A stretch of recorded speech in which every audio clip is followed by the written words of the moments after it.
Mengetahui bahwa V bisa saja membunuh mereka, Anthony dan Das sama-sama membuka berangkas untuk menambah sisa uang tersebut. Namun alangkah terkejutnya mereka saat tak ada satupun uang yang tersisa, melainkan hanya terdapat selembar kertas yang menegaskan bahwa ada pihak yang berniat mengadu domba.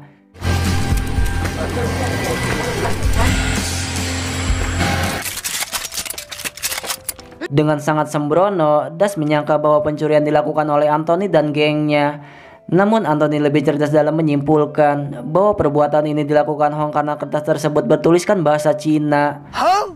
Exactly. Get bread from a dead man. Mengetahui bahwa ada pihak yang ingin memecah belah mereka, kedua geng terbesar di Senjut bersatu untuk melakukan serangan terhadap Hong, di mana Hong dengan sangat berani menghadapi mereka hanya sendirian, bahkan menunjukkan seni bela diri yang menunjukkan bahwa ia seorang petarung sejati.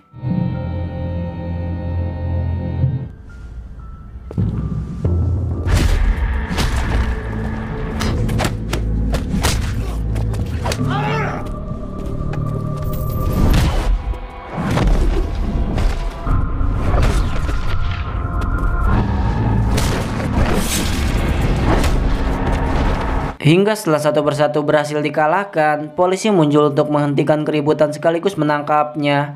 Ingatannya pun otomatis berputar saat dulu ia mendekam di penjara, di mana Tiano menjadi guru yang mengajarkan segala hal tentang bela diri, bahkan selalu membimbingnya meskipun seringkali menggunakan cara yang kasar.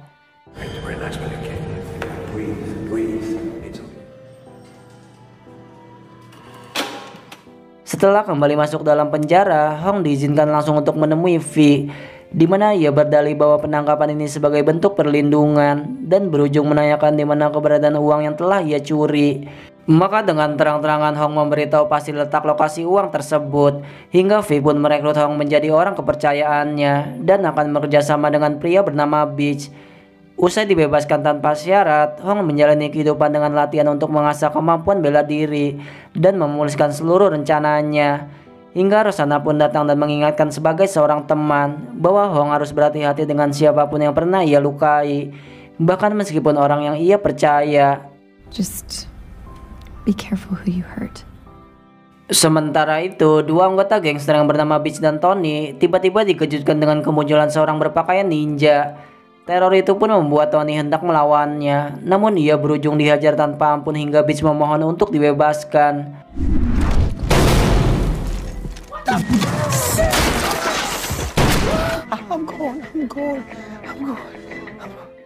Sementara itu, Das dan Anthony bersatu menemui V untuk menanyakan perlindungan terhadap anggota gengnya, di mana V mengungkap bahwa mulai hari ini mereka akan bekerja sama dengan Hong dan harus mengikuti apapun yang nanti diarahkan. Jelas Das tidak terima saat posisinya harus diambil paksa, namun ia tak mampu untuk melawannya. Secara perlahan keadaan kota diperbaiki semenjak Hong berperan langsung dalam mengaturnya, di mana ia mengizinkan anak-anak untuk bermain dan menjanjikan keamanan bagi setiap penduduk yang tinggal. Who he is, where he came from. Di sisi lain, Lord selaku ketua geng Devil Dogs menemui V untuk menanyakan tentang masalah yang terjadi di kota. Ia pun menawarkan bahwa geng mampu mengatasi ninja yang selama ini meneror mereka. Namun V menyangkal bahwa tak ada masalah karena belakangan ini warga mendapatkan ketentraman.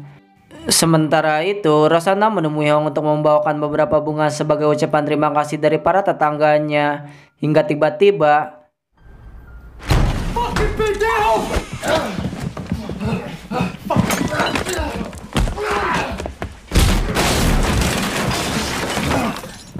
mengakui kemampuan Hong pantas untuk menjadi pemimpin, Das membawanya ke hadapan seluruh anggota untuk memberitahu 3 buah peraturan baru.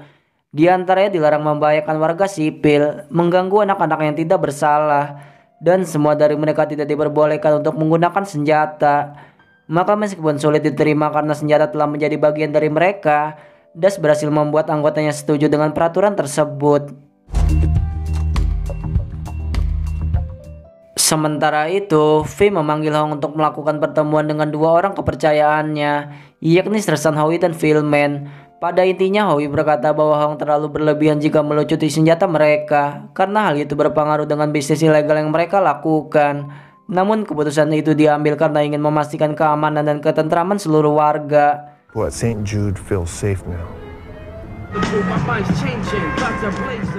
Berselang dari itu, V tiba di rumah dan langsung membuka berangkasnya, di mana ia dibuat terkejut saat jumlah uang yang tidak sesuai, menandakan bahwa ada pihak yang telah melakukan pencurian.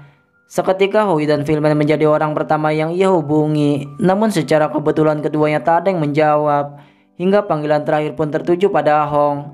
Maka Hong yang telah menduganya mencoba menjawab dengan tenang dan berakting seakan ia peduli. Padahal ialah yang telah mengambil telepon milik Philman. Berikut juga uang yang diperoleh atas pemerasan terhadap warga. Maka tanpa basa-basi, V menemui Howie yang sedang menyewa seorang wanita di sebuah penginapan.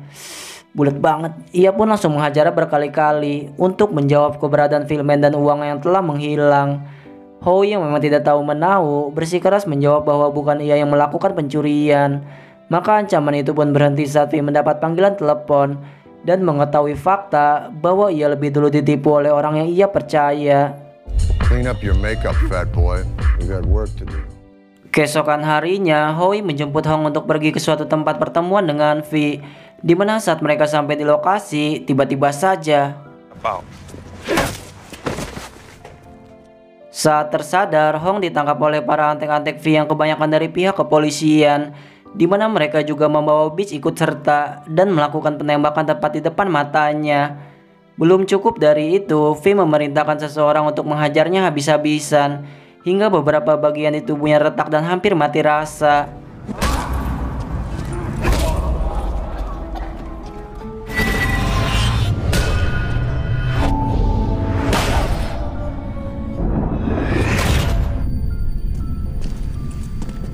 Setelah membuat kondisinya sangat sekarat, Philman segera melaporkan pada V bahwa ia telah melaksanakan tugas dan memastikan bahwa Hong tidak akan melarikan dirinya.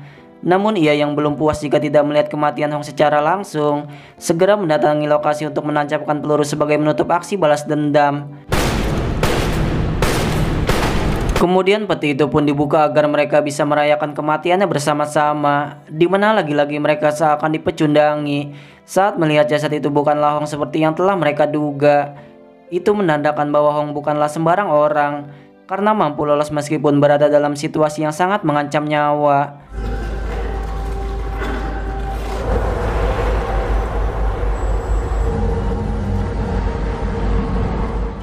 Mengetahui hal tersebut, seluruh anak buah V menghadang para anggota DAS dengan melakukan aksi penembakan. Hal tersebut menyebabkan Theo harus terbunuh dan sisanya lari pontang-panting karena tak ada satupun yang membawa senjata. Sementara itu, V justru menemui Lord untuk membuat sebuah kerjasama. Entah mereka akan melakukan apa, namun hal itu dipastikan akan memancing Hong keluar dari tempat persembunyiannya. You're the man now. Di sisi lain, Hong berhasil selamat atas bantuan dari kakek pemilik kontrakan, di mana dalam kondisi kritisnya, ia masih terus bermimpi tentang didikan dan petuah dari Tiano, bahwa kegagalan adalah suatu hal biasa. Selain itu, ia juga harus bisa berdamai dengan dirinya sendiri, karena semua manusia pernah melakukan kesalahan, termasuk Tiano yang dulu tak sengaja membunuh putra satu-satunya.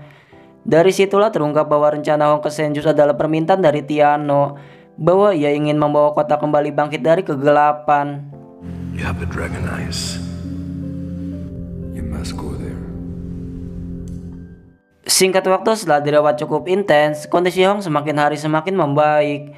Sang kakek pun menceritakan kejadian dulu saat kota ini benar-benar menjadi kota mati, di mana Tiano menjadi satu-satunya orang berani yang menentang keberadaan para gangster.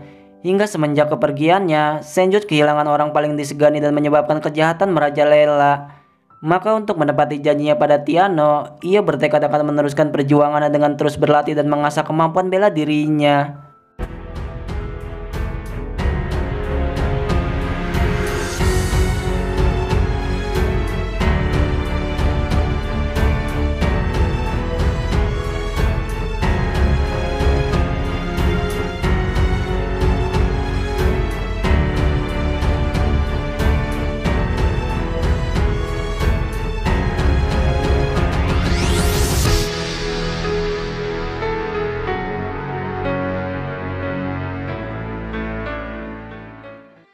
Kemudian saat Hong kembali pulih total, ia mendatangi Das dan gengnya untuk merencanakan sebuah penyerangan, di mana ia tak akan berdiam diri setelah hampir dibuat tewas dan akan membalaskan semua kejahatan V sebagaimana keadilan harus ditegakkan.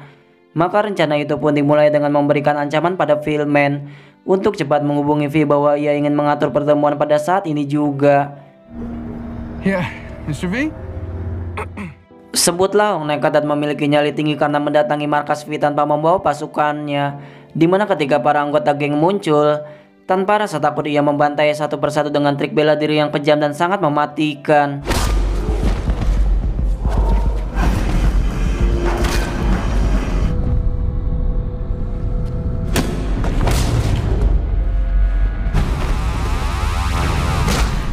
Setelah sebagian dari mereka tewas, Hong harus menghadapi Lord dengan kekuatan yang kuat dan sangat seimbang, di mana kedua dari mereka memang mahir dalam bertarung, hingga Hong mampu memberi penderitaan setara dengan yang pernah ia terima.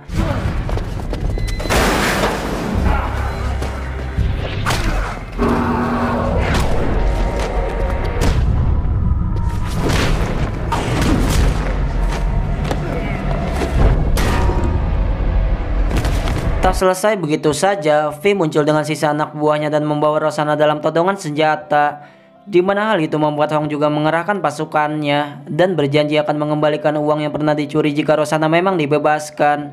Namun tiba-tiba V lebih dulu menyerang mereka hingga baku tembak terjadi saat itu juga.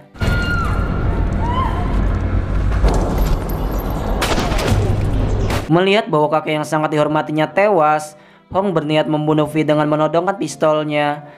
Namun tembakan lebih dulu dilakukan oleh Rosanna hingga menutup pertempuran sekaligus mengakhiri semua kejahatan.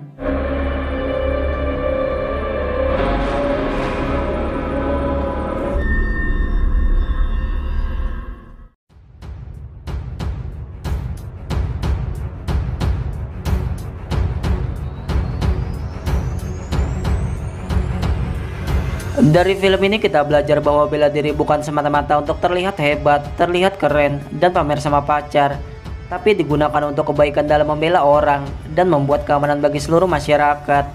Tidak seperti di Bulan, kekuatan dan kekuasaan dipakai untuk menindas yang di bawah, untuk ngebegal, ngebacok, tawuran, dan tindakan kejahatan yang gak pantas untuk kita contoh. Yaudah, terima kasih, saya pamit dan sampai berjumpa lagi.